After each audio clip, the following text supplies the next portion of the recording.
घाट पर ही तो नाव लगी रहती है और आप घाट पर जाओगे तो नाव मिल जाएगी। भाई स्टेशन से सवारी स्टेशन पे जाओगे तो गाड़ी मिलेगी, गाड़ी या घर पे तो आने वाली है नहीं। इसलिए हमको यहाँ घाट पर बैठना है रोज समय निकाल करके। जैसे बच्चा पढ़ाई करता है तो सारी चीज़ों को भूल करके और वो एकाग्रचित होकर के पढ़ेगा तो उसके वो चीज़ याद रह जाएगी। और एकाग्रचित नहीं है, मन भटका हुआ है, तो हम चाहे जो है मन कहीं दूसरी जगह लगा हुआ है तो वो चीज़ नहीं हो सकती है, वो चीज़ याद नहीं रह सकती है। भाई हम किसी चीज़ में खोए हुए हैं, टीवी देख रहे हैं या मोबाइल में कोई चीज़ देख रहे हैं, पास में से कोई गुजर गया और कोई आदमी पूछे इधर से भाई फला आदमी गया क्या, भाई मेरा ध्यान नहीं। अरे तू यही तो था, तेरी आंखों के सामने से गया है, लेकिन ध्यान कहाँ था? ध्यान तो मोबाइल में था। ठीक इसी प्रकार से हमारा जो ध्यान है, हमारी एकाग्रता है, हमारी जो यानी कि सूरत है, उसको एक जगह हम रखेंगे, खाली भजन ध्यान में ही लगाएंगे, उस मालिक का ध्यान करेंगे तो बात बनेगी। संसार को भुलाना होगा, संसार की तरफ से अपने आप को थोड़ा सा हटाना होगा। और किसी भी महापुरुष ने ये नहीं कहा घर बार छोड़ करके चले जाओ, घर के काम छोड़ दो। गुरु महाराज कहते हैं सारे काम करो, यानी कि घर बार में रहो, अच्छे मकान में रहो, अच्छा खाना खाओ और घर गृहस्थी में एक दूसरे के काम आओ। हम क्या करते हैं, अब तो काम ही उल्टा हो गया। नहीं, गुरु महाराज बताया करते हैं, शुरू से ही जो महापुरुष आए उन्होंने सबने एक ही रास्ता बताया कि आप समाज में, परिवार में एक दूसरे से हिल मिल करके चलो, एक दूसरे के काम आओ और किसी को परेशान मत करो। जितना हो सकता है उतना किसी की मदद करो, और मदद भी नहीं कर सकते हो, अच्छा भी नहीं कर सकते हो तो किसी का बुरा मत करो, बुरा मत सोचो। और समय निकाल करके 24 घंटे में से 22 घंटे सांसारिक कामों में दे दो, एक दूसरे की सेवा में दे दो, बाल बच्चों की सेवा में दे दो, संसार कमाने में दे दो। अरे 2 घंटे का समय निकाल करके बिल्कुल संसार को भूल जाओ और उसमें मालिक का ध्यान करो, उसी में काम हो जाए। तो ये है, हमको एकाग्रता से उस मालिक का जो बताया है वो भजन करना है। और वो तो ये बात हुई। अब मालिक का, गुरु महाराज का देखो, महाराज जी जो उज्जैन वाले हैं उनको आप साधारण इंसान मत समझो। अपने गुरु भाई थे, गुरु भाई तो अब भी हैं, लेकिन बहुत से व्यक्ति उनको अब भी केवल गुरु भाई मानते हैं। लेकिन असल बात तो यह है कि गुरु महाराज का काम वो कर रहे हैं। गुरु महाराज उनको आदेश देकर के गए हैं जीवों के कल्याण का, और सतगुरु की गद्दी पर वो बैठे हुए हैं। सतगुरु ने अपनी गद्दी यानी कि अपने आध्यात्मिक जो नामदान देने की पावर जब उनको दी, जब संभाल का आदेश उनको दिया कि नयों को तो नामदान दोगे, यानी कि नए लोगों को नामदान देने की पावर किनमें? महाराज जी में। और पुरानों की संभाल करने की पावर और जिम्मेदारी ये भी उनको दी हुई है महाराज जी को। तो उनको आप यानी कि केवल गुरु भाई नहीं, यानी कि गुरु ही मान करके चलो। गुरु के स्थान पर तो, हालांकि गुरु का स्थान तो वो नहीं ले सकते, वो खुद भी कहते हैं कि आपका गुरु तो मैं बन नहीं सकता, लेकिन हमारे लिए वो ही गुरु तुल्य है जो गुरु महाराज के वचन थे। इनके वचन भी गुरु महाराज के वचन ही मानो। और जो महाराज जी जो भी आदेश दें वो आदेश गुरु का आदेश मानो। गुरु का आदेश ही है, गुरु का आदेश उनको वो जो है सुनते हैं। और महाराज जी अपने जो है ऊपर वालों को, केंद्रीय कमेटी वालों को बताते हैं, वो प्रांत वालों को कहते हैं, प्रांत वाले जिले वालों को बताते हैं। एक तरह का सिस्टम है। तो जहाँ भी जिधर से भी आदेश हमको मिल जाए तो इसे गुरु महाराज का आदेश मान करके उसको फॉलो करना चाहिए। हमको गुरु महाराज का आदेश मानना चाहिए। आदेश में सारी चीज़ें हैं और आदेश में ही मुक्ति है ना। हुक्मी होवन आकार हुक्म न कहिया जाई, जो हुक्म और आदेश है उस मालिक का। हुक्मी होवन आकार हुक्म न कहिया जाई, हुक्मी होवन जी हुक्म ले बढ़ियाई।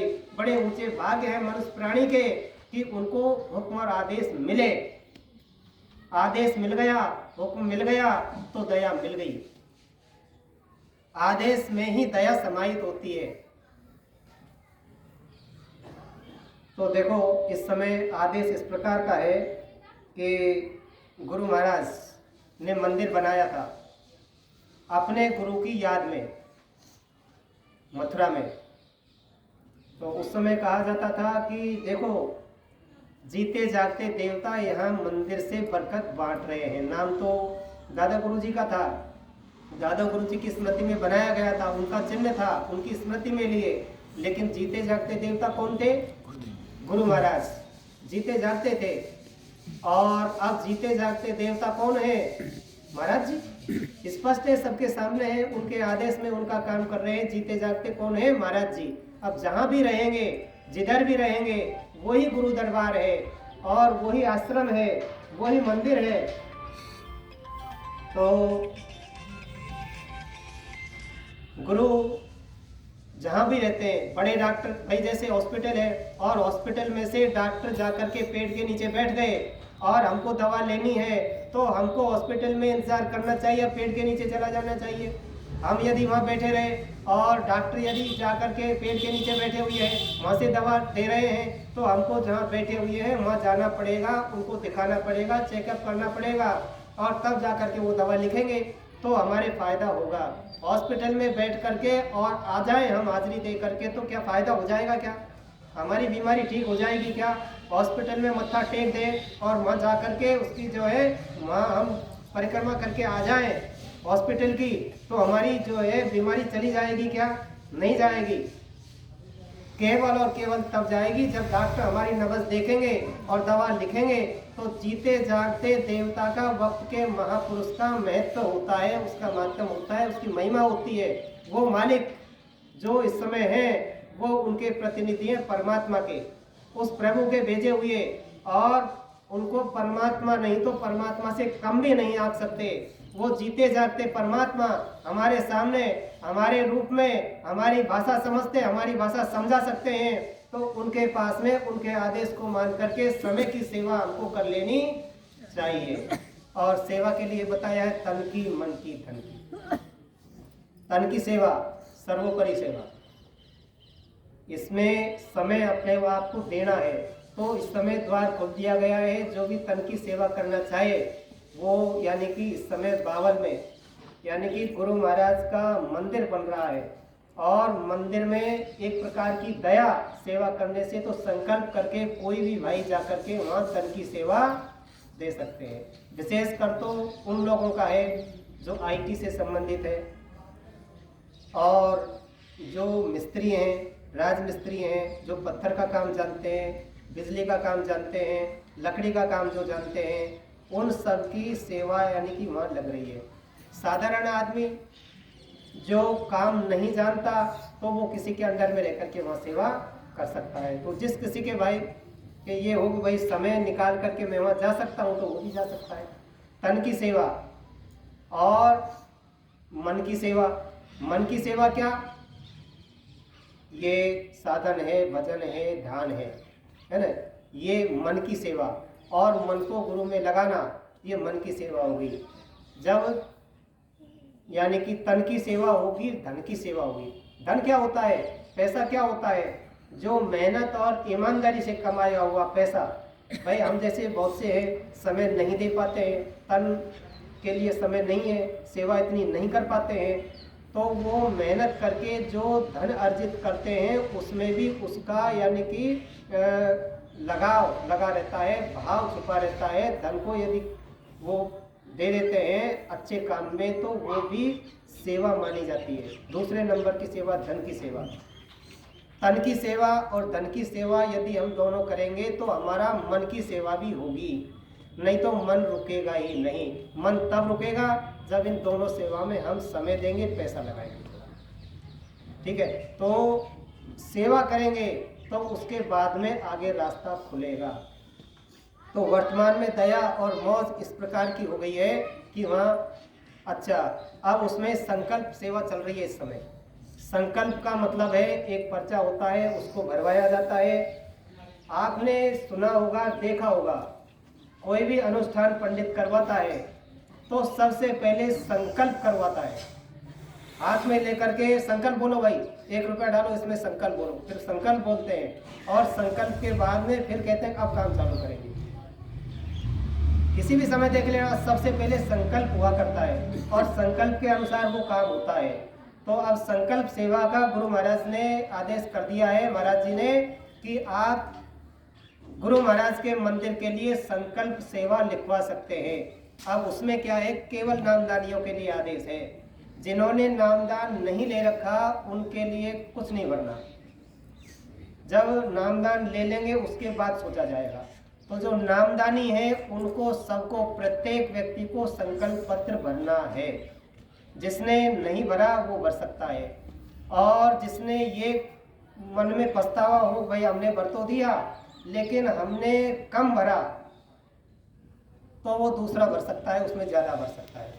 संकल्प पत्र बिल्कुल गोपनीय रहेगा, केवल आप देखोगे जैसे अपन बैलेट पेपर को वोट दे करके फोल्ड करके 4 तह बना करके उसको डालते हैं दान पेटी में, इसी प्रकार से इसको आप भरोगे, केवल आप जानते हो, फोल्ड करके और उसको आप यहाँ जमा करोगे।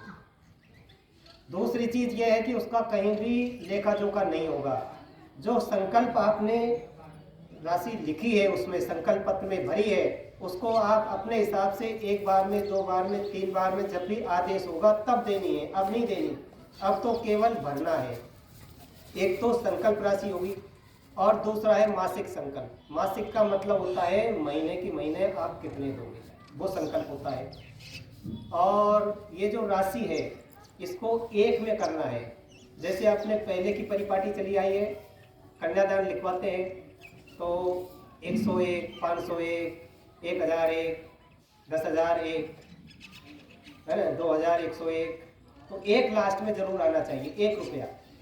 1 का मतलब होता है 1 निशाना, अपने को अपने उस मालिक के घर में जाना, तो 1 निशाना होना चाहिए। तो 1 होना चाहिए सबके लास्ट में, राशि के लास्ट। संकल्प पत्र जिसने नहीं भरा उसको संकल्प पत्र जो है ले लेना, और जिसने नहीं भरा उसको भरना है और उसको जमा करना है, रखना है। कहने का मतलब ये है अभी पैसा नहीं देना है, पैसा तो बाद में जब आदेश होगा तब देना है। दूसरी चीज़ ये है कि संकल्प राशि, भाई जैसे अपन कोई भी मकान बनाते, छोटा मोटा कमरा बनाते हैं, तो उसमें एक कमरे की छत डालने में ही लाखों रुपए तो उसी में खर्च हो जाते हैं। जबकि हमको मंदिर बनाना है और मालिक का मंदिर बनाना है, और मंदिर भी ये नहीं। आपको मैं छोटा सा किस्सा सुनाता हूँ। एक महात्मा जी जा रहे थे तो जाकर के एक नदी के किनारे बैठ गए, और उसी पड़ोस में एक शहर था। वहाँ शहर के जो राजा थे वो कहीं चढ़ाई करने गए थे, वहाँ से विजय प्राप्त करके आ रहे थे, तो राजा का काफिला आ रहा था। महात्मा जी और नदी किनारे बैठे हुए थे और छोटे छोटे घरों के घर बना रखे थे मिट्टी के, जैसे अपन ऐसे पैर रख करके ऐसे बना लेते हैं ना, बच्चे बना लेते हैं, तो घर बना रखे थे अलग अलग। राजा साहब ने घोड़े से उतर करके जा करके और महात्मा जी के पैर छुए, चरण स्पर्श किया। बोले महात्मा जी दया तो है, दया बनाए रखना। बोले बराबर उस मालिक की चाहिए। बोले महाराज ये क्या बना रखे हैं, ये खिलौने क्या बना रखे हैं? अरे बोले राजा साहब ये जो है घर बना रखे हैं हमने, ये माँ के लिए है। जब यहाँ से संसार छोड़ के आदमी जाता है तो ये माँ मिलते हैं, माँ आपके लिए ये बुक करवा लीजिए, कोई सा भी घर आप बुक करवा लो। राजा ने पूछ लिया, बोले कितने कितने के हैं, कितने में बुक करोगे? बोले ये 1-1 हज़ार के हैं, वो उधर वाले 10-10 हज़ार के हैं, और जो 2 उधर वाले जो महल हैं बड़े वो 1-1 लाख के हैं। राजा हंसा जोर से, बोले मैं पढ़ा लिखा हूँ महाराज, मैं बुद्धि रखता हूँ। ये मिट्टी के ये इनको महल कहते हो आप, और ये आप कहते हो वहाँ मिलेंगे, ये पागल किसी और को बनाना, मैं पढ़ा लिखा इंसान हूँ, मुझे पागल मत बनाओ। अरे बोले राजा बुक करवा लो, सूख जाओगे तो बाद में पछताओगे, समय बार बार नहीं आता है, ये मौका है, समय है, अवसर है, इसमें आप चूक मत जाना। बोले महाराज मुझे क्षमा करो। राजा साहब चल दिए, उनका लवाजमा सब चल दिया, साथ में खजाना उनके सब चलता था, पूरा खजाना वजाना सब साथ में लेकर के वो चलते थे। पीछे से रानी साहब का काफिला आया। रानी जी ने भी महात्मा जी को देखा, वहां गई, प्रणाम किया, बोले महाराज ये क्या है? बोले रानी आपका राजा तो चूक गया और उसको तो पछताना पड़ेगा। हमने कहा था इनमें से बुक करवा लो, लेकिन उसने नहीं करवाया। ये महल है, मकान है, वो 1 लाख वाले वो है, आप तो वो महल जो बड़ा वाला 1 लाख का उसको बुक करवाइए। और बोले इस समय अवसर है। रानी ने सोचा रे अवसर तो वास्तव में है, इस समय हम मनुष्य शरीर में हैं, सारा सामान अपने पास में है, ऐसा अवसर है। रानी है, बहुत से लोग हैं जो राजा रानी है ही नहीं, उनके पास में खजाना ही नहीं है, पैसा ही नहीं है, उनको अवसर नहीं है, वो क्या बुक करवाएंगे? अपने पास में उस मालिक ने मौका दिया है। कल ही जो है, कल ही नहीं इसी अगले ही क्षण यदि अपना शरीर छूट गया तो मौका नहीं मिलेगा, खजाना भी यहीं रह जाएगा और अपन कुछ कर नहीं पाएंगे, पछताने के सिवा कोई यानी कि अपने हाथ नहीं लगेगा। रानी ने दिमाग लगा करके और बोले महाराज वो महल जो बड़े वाला है ना वो बुक कर दीजिए अपने। बोले 1 लाख असरफिया दो। रानी ने तुरंत आदेश दिया, खजांची पास में था, असरफिया गिन दी और रानी साहिबा चली गई बुक करवा करके। उसी दिन राजा को सपना आया और उसका शरीर छूट गया। जम के दूत ले गए, ले जा करके वहां छोड़ दिया। जब वहां घूम रहा था इधर उधर तो वहां रास्ते में महल मकान बने हुए थे, सब पे नेम प्लेट लगी हुई थी, अलग अलग नाम था। राजा ने जहां जिसमें घुसने को चाहा, घुसने को जैसे आगे बढ़ा, तुरंत संतरी ने रोक दिया। बोले आपका नहीं है, नेम प्लेट पढ़ लो। भूखा प्यासा कोई कुछ नहीं पूछ रहा था वहां। राजा परेशान हो गया। जब उसको आगे गया तो एक महल दिखाई दिया। उसने सोचा ना अपने महल आ गए। वहां रानी का नाम लिखा हुआ था, उसका नहीं था कुछ भी, रानी का नाम लिखा हुआ था। अंदर प्रवेश करना चाहा तो संतरे ने रोक दिया।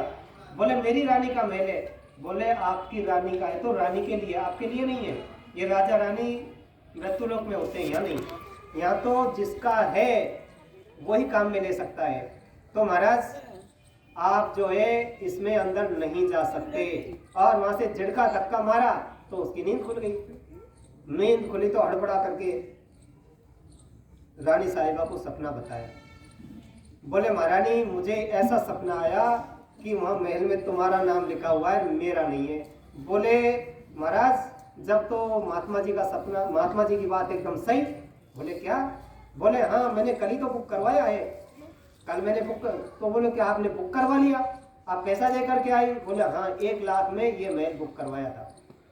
जब राजा को पता चला रही है तो महात्मा जी की बात एकदम सही, तो राजा साहब ने तुरंत वहां से आदमी लिए, नौकर चाकर, खजाना लेकर के सीधा पहुंच गया महात्मा जी के पास में। महात्मा जी वहीं बैठे हुए थे, सबको बराबर कर दिया, कुछ नहीं कहा। बोले महाराज वो महल आप बुक कर लीजिए। अरे बोले राजा समय गया, हमने कही थी चूक जाओगे राजा, चूकना मत, समय निकल जाएगा, पछताओगे। अब पछताने के अलावा कोई फायदा नहीं है। आप देख रहे हो सब कुछ हो चुके हैं, एक भी नहीं है। तो देखो समय की कीमत होती है, समय आता है तो बाद